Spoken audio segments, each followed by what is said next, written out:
अस्सलामुअलैकुम जोड़ बाशिन सलामत बाशिन, कैसे हैं आप सब लोग? होप सो सब ठीक होंगे। Welcome to my vlog. आजकल मुझे पता नहीं क्या हो गया है, पूरी रात मुझे नींद नहीं आती, बैठी रहती हूँ और फ़ौरन जैसे ही अजान होती है तो उठ के जाती हूँ, वज़ू करती हूँ। जाहिर है पूरी रात जागी हूँ तो अजान होते ही तो मैंने नमाज तो लाजमी पढ़नी है। उसके बाद मैं फटाफट उठी, वज़ू किया और जितना भी मतलब ब्रश वगैरह करना था मैंने इसी टाइम ही कर लिया, क्योंकि फिर पूरा दिन टाइम नहीं मिलता। तो मेरी बहनों, मैंने ये चादर लिया हुआ था और इसका मैंने रिव्यू भी आपको दिखाया था और ये बहुत ज़बरदस्त चादर है। और मैंने फिर अपनी नमाज अदा कर दी फजर की, और बहुत सुकून से, बहुत तसल्ली से और बहुत अच्छे तरीके से। टाइम था नाश्ता बनाने के लिए तो मैं थोड़ी देर लेट गई, आराम किया, लेकिन नींद फिर भी नहीं आई। देखते ही देखते 6 बज गए थे और नाश्ता बनाने का टाइम हो गया था। मैं भागी किचन और किचन में फिर वही सारे काम। आज मैंने बनाना है डाइट वाला नाश्ता, क्योंकि भाई मेरे हस्बैंड अभी काफ़ी 3 दिन हो गए हैं वो डाइट पर है। वो भी कह रहे हैं कि मैं डाइट करूंगा, मैं ऑयली चीज़ें नहीं खाऊंगा, तो आपने मेरे लिए डाइट वाला नाश्ता बनाना है। तो जो डाइट वाले लोग होते हैं ना, उनका नाश्ता बनाना थोड़ा ट्रिकी होता है और आसान भी है, मुश्किल भी है, थोड़ा टाइम कंज्यूमिंग भी है। खैर जो भी होता है बनाना तो पड़ता है। यहाँ मैंने अपना लहसुन ले लिया। मैं रोज़ सुबह उठ के सबसे पहले एक लहसुन छीलती हूँ, उसे धोती हूँ और उसके बाद उसको चबा चबा के और उसके ऊपर फिर पानी पी लेती हूँ, क्योंकि ये स्किन के लिए बहुत अच्छा होता है। आपके लिए एंटीबायोटिक के तौर पे काम करता है, कैंसर सेल्स को रोकता है, बहुत सारी चीज़ें के इसके बहुत फ़वाद हैं। और सुबह गर्म पानी के साथ ना आप इसको लें तो बहुत ही ज़बरदस्त जो है ना, आपका मेटाबॉलिज्म भी बहुत अच्छा होगा। मैं रमज़ान से ही लेना शुरू किया हुआ है मैंने इस लहसुन को रोज़ाना, तो ये से बहुत ज़्यादा मुझे अफेक्ट किया इसने। आप भी लिया करें, आपके स्किन के लिए भी बहुत अच्छा है, स्नेल्स के लिए भी बहुत अच्छा है, ब्लड प्रेशर, शुगर, सब के लिए बहुत अच्छा है ये। तो यहाँ पे सबसे पहले जो है मैंने अपने हस्बैंड के लिए बनानी थी बेसन की रोटी, और विदाउट ज़्यादा ऑयल नहीं डालना। वेजिटेबल सारे मैंने इसमें डालने थे, जिसमें मैंने प्याज, गाजर, टमाटर बहुत थोड़े थोड़े अमाउंट में, क्योंकि ज़्यादा नहीं बनाना, मैंने एक ही बंदे के लिए बनाना है। कि मैं जो हूँ अब डाइट नहीं कर रही, क्योंकि मुझे काफ़ी ज़्यादा चक्कर आने लग गए हैं और वीकनेस बहुत ज़्यादा हो गई है। तो मैंने कहा यार मैं अपना वही पराठा वगैरह, अंडा वगैरह खाऊंगी कुछ टाइम तक। यहाँ पे मैंने ग्रीन चिली वगैरह भी सारा इसमें ऐड कर दिया। तो उसके बाद मैंने बेसन लिया, छान के लेना है बेसन हमेशा जब भी लेते हैं, कि इसमें ताकि कोई कीड़ा वगैरह कुछ भी हो तो वो जो है वो निकल जाए इसमें से। और उसके बाद इसमें मैंने ऐड कर दिया एक अंडा। अंडे से बहुत सॉफ्ट बन जाता है ये। थोड़ा सा नमक, मसाला जो भी आप यूज़ करना चाहते हैं अपने टेस्ट के मुताबिक। मैंने यहाँ पे धनिया पाउडर, ज़ीरा पाउडर और ब्लैक पेपर और थोड़ा सा ये गरगरी मिर्च जो होती है ये मैंने डाल दिया था। तो सब इसको पानी से जो है गूंथते हैं। तो मैं थोड़ा सा इसमें मिल्क भी ऐड करती हूँ, ताकि इसमें टेस्ट जो है बहुत अच्छा सा फिर आने लगता है। थोड़ा सा पानी भी ऐड कर देती हूँ। भाई हमारा ये मिक्सचर जो है वो रेडी हो गया था। इसको मैंने साइड पे रख दिया। मैंने बेटी के लिए बनाना है ऑमलेट। तो वो डेली नहीं खाता, लेकिन मैं फिर भी बना के उसके सामने रखती हूँ। ज़बरदस्ती उसको तकरीबन 3 से 4 निवाले तो खिला ही देती हूँ। तो इसके लिए भी मैंने वेजिटेबल्स जो है सारी काट के डाल दी है, प्याज, गाजर, जो भी चीज़ें मेरे पास अवेलेबल होती है ना मैं डाल देती हूँ। तो हस्बैंड की बेसन वाली रोटी में भी मैंने बंद गोभी थोड़ी सी डाल दी थी, और इसमें भी बिल्कुल हल्के मसाले डालूंगी, क्योंकि बेटा जो है मिर्च वाली चीज़ें फिर खाएगा नहीं।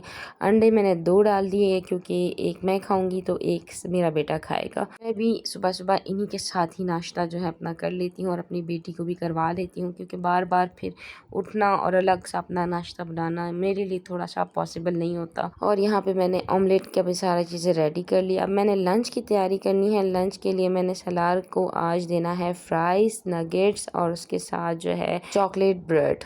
खैर ये आलू काटने वाला मशीन है मेरे पास, इसने मेरी ज़िंदगी बड़ी आसान कर दी है। बस आलू छीलो, इसमें डालो और ये खुद ही कट के जो है फ्राइज़ के शेप्स में आ जाते हैं। इस मशीन से ना मेरी बड़ी टाइम ना वो बचत हो जाती है और बहुत जल्दी से फ्राइज़ बन जाते हैं। हाँ, मेरे अंडे भी बॉयल हो गए थे। यहाँ ऑयल भी गर्म हो गया था, तो मैंने इस पर अपने चिप्स पे नमक वगैरह लगा के ना तो अच्छे तरीके से उसको ऑयल में डाल दिया था उसको पकाने के लिए। सुबह सुबह ना बड़े सुकून से काम होता है मुझसे, क्योंकि कोई भी तंग करने वाला नहीं होता। बच्चे सारे सो रहे होते हैं, हस्बैंड भी सो रहा होता है, तो बस मैं आराम आराम से बड़े मज़े से काम कर रही होती हूँ। बहुत सुकून फील होता है। और बाहर से चिड़ियों की इतनी मज़े की चहचहाने की आवाज़ आ रही होती है। फिलहाल तो मौसम इतना गर्म नहीं है, आगे जाके गर्मी बहुत ज़्यादा हो जाएगी, फिर मज़ा आने भी कम हो जाएगा हमें। मैंने साथ में चाय भी बना दी थी। चाय को भी मैंने साइड पे रख दिया था, ताकि जब हस्बैंड उठे तो उनको ना फिर गर्म करके दे दूँ। अच्छा, यहाँ पे मैं बना रही हूँ अपने लिए और सलार के लिए पराठा। तो मैंने सोचा मैं आज पराठा बनाऊंगी अपने लिए चीज़ पराठा बनाऊंगी, क्योंकि मेरा काफ़ी दिनों से दिल कर रहा था मैं चीज़ पराठा बना के खाऊं, लेकिन हो ही नहीं रहा था, टाइम ही नहीं मिल रहा था। तो आज बड़े सुकून से मैं बना रही, तो मैंने कहा चलो मैं आज अपने लिए बना ही लेती हूँ। मैं सबकी पसंद की चीज़ें बना लेती हूँ, हस्बैंड की, बेटे की, बेटी की, लेकिन जब मेरी बारी आती है ना, मैं बोलती हूँ यार मेरा ये दिल कर रहा है खाने को, तो यकीन करें ना, मैं कहती हूँ छोड़ो गुम करो, कौन इतनी मेहनत करे। लेकिन आज मैंने कहा नहीं, मैं आज मेहनत करूँगी और अपने लिए बना के खाऊंगी।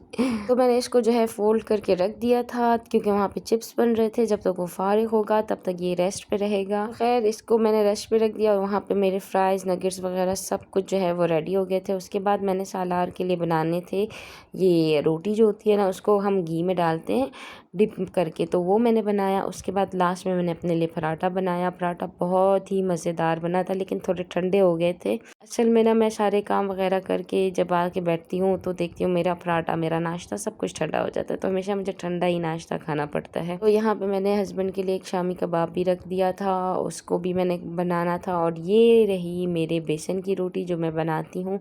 इसको आपने पूरे तवे पे इस तरह बिल्कुल पतली सी लेयर बना के ना फैला देनी है, ताकि मोटा रहेगा ना तो अंदर से फिर कच्चा रहेगा। थोड़ा सा पतला करना है, आपने चारों तरफ फैला देना है इसको। बेसन की रोटी असल में शुगर वालों के लिए, इंसुलिन वालों के लिए बहुत ज़्यादा कहते हैं ना मुफीद है, और इसमें वेजिटेबल्स इतने ज़्यादा हैं। अगर आप चाहें तो वेजिटेबल्स ना भी डाल लें, वैसे भी बेसन की रोटी बना के खा सकते हैं। इससे आपका पेट भी फुल हो जाता है और आपका टेस्ट भी वैसे ही मेंटेन रहता है और बहुत मज़ेदार होता है, लाइक पराठे जैसा ही होता है। अगर कोई डाइट करता है या किसी को शुगर है, कोई बीपी का मसला, कुछ भी ऐसा कोई प्रॉब्लम है ना, तो आप रोटी को स्किप करके ना आप ये वाली रोटी ट्राई करें। यहाँ पे फिर मैंने शामी कबाब एक तल लिया, बिल्कुल हल्के ऑयल में, 1 चम्मच ऑयल में जो है मैं सारा काम कर रही होती हूँ, क्योंकि ज़्यादा ऑयल नहीं डालना, वैसे भी डाइट पे हैं। तो यहाँ मैंने फिर उसके बाद लंच रेडी करना था सलार का, तो मैंने एक टिश्यू पेपर उसमें रख दिया, उसमें उसके फ्राइज़ जब ठंडे हो गए थे फिर फ्राइज़ ऐड कर लिए, और उसके साथ मैंने नगेट्स ऐड कर लिए 2 दाने। तो मैंने निकाले ब्रेड और ब्रेड के ऊपर लगा ली मैंने चॉकलेट। ये हमारे पास आता है ब्रेड चॉकलेट जो होती है, ये मैंने इस पर लगा के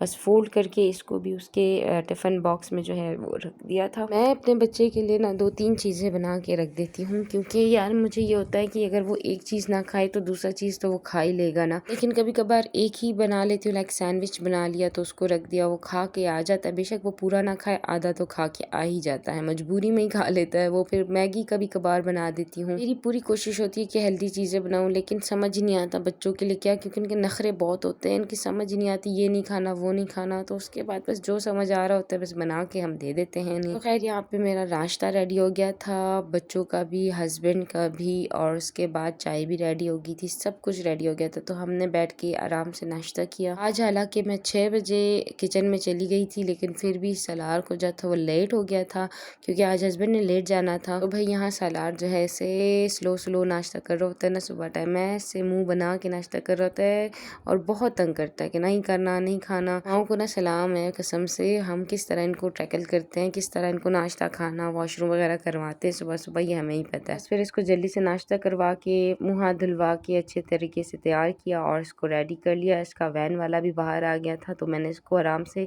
गाड़ी में बिठा दिया। मैं बाहर ही खड़ी हो जाती हूँ जब तक ये गाड़ी में नहीं बैठता। और यहाँ पे देखिए कितने नखरे कर के चल रहा है। तो उसको मैंने पहुँचाया, उसके बाद जो है मैं अंदर आई, तो मेरी बेटी जो है वो मेरे हस्बैंड को तंग कर रही थी बहुत ज़्यादा, और मेरा हस्बैंड कह रहा है मुझे लेट हो रहा है, आप इसको पकड़ो। मैंने कहा कोई बात नहीं, तंग करने दो, अब क्या करें, आपकी बेटी है, आपकी शहज़ादी है, आपको तंग नहीं करेगी तो किसको तंग करेगी।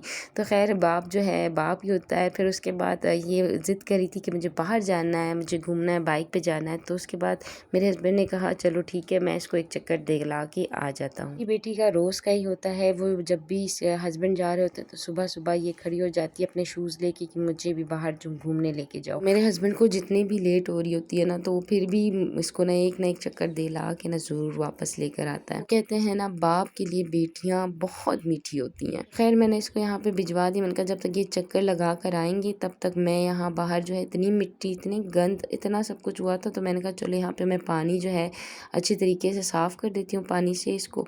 बाहर का एरिया मैंने अच्छे तरीके से धो लिया, पानी डाला बहुत अच्छे तरीके से। जहाँ पे गमले वगैरह खुश्क थे उन्हें भी मैंने पानी डाल दिया और इसको साफ़ कर दिया। जब तक मैंने साफ़ किया मेरी उस टाइम तक हस्बैंड भी आ गए थे बेटी को लेकर। तो मैंने कहा चलो शुक्र है ये काम भी तो मेरा डन हो गया था। बाकी सारे कचरे वगैरह जो भी थे वो भी मैं बाहर ला के रख देती हूँ इस टाइम। सुबह टाइम जितना काम हो सकता है ना आप कर लिया करें, क्योंकि फिर जब आप उठते हैं दिन में इतना काम दिल भी नहीं करता करने को, और सुबह सुबह बिल्कुल एनर्जेटिक बंदा होता है तो कहता है जितना काम हो सकता है आप मुका लिया करें। तो खैर बेटी वापस आ गई थी और यहाँ मेरी जूती फट गई थी, लेकिन मुझे कोई अफसोस नहीं क्योंकि इसने काफ़ी टाइम मेरा साथ दिया, 1 साल हो गए थे इसको। खैर मैं अपने फटी हुई जूते के साथ अपने बेटी के पीछे भागी जा रही थी क्योंकि उसका दिल ही नहीं भर रहा था। वो कह रही थी मुझे वॉक करना है, वो भागी जा रही थी और मैं उसके पीछे भागी जा रही थी। बस क्या करे, सुबह सुबह फिर ये मुझे वॉक करवाती है, रोडों पे डांस करती है, देखो ये क्या अपने साए के साथ ही खेल रही है। तो उसके बाद जो है फिर हमने गाड़ी दिखी और ये गाड़ी पे बैठ गई। उसके बाद मैंने कहा चलो 1-2 चक्कर इसको दिला देती हूँ, और उसके बाद ज़बरदस्ती मैं इसको घर लेके गई हूँ रोते रोते। ये जब बाहर जाती है तो फिर वापस आने का नाम ही नहीं लेती भाईजान। बस फिर मैं इसको ज़बरदस्ती घर की तरफ लेके गई हूँ, दरवाज़ा बंद किया और उसके बाद जो है मैंने कहा चलो अभी सो तुम। तो भाई सो गई मैं। उसके बाद ये रात का जो है सारे बर्तन वगैरह आपको नज़र आ रहे होंगे। आज मैंने कुछ भी नहीं बनाया था, कल की दाल थी और इतने बर्तन जमा हो गए थे कि मत ही पूछे। सारे बर्तन धोए, सब कुछ किया और उसके बाद मैं बहुत ज़्यादा थक गई थी। तो खैर ये था मेरा आज का व्लॉग, मेरा सुबह का पूरा रूटीन जो मैंने आपको दिखाया कि मैं क्या क्या करती हूँ, क्या क्या पकाती हूँ। अगर आपको वीडियो अच्छी लगी हो तो लाइक शेयर सब्सक्राइब ज़रूर कीजिएगा। फिलहाल के लिए मुझे इजाज़त दीजिए, नेक्स्ट व्लॉग में मिलेंगे। अल्लाह हाफिज़।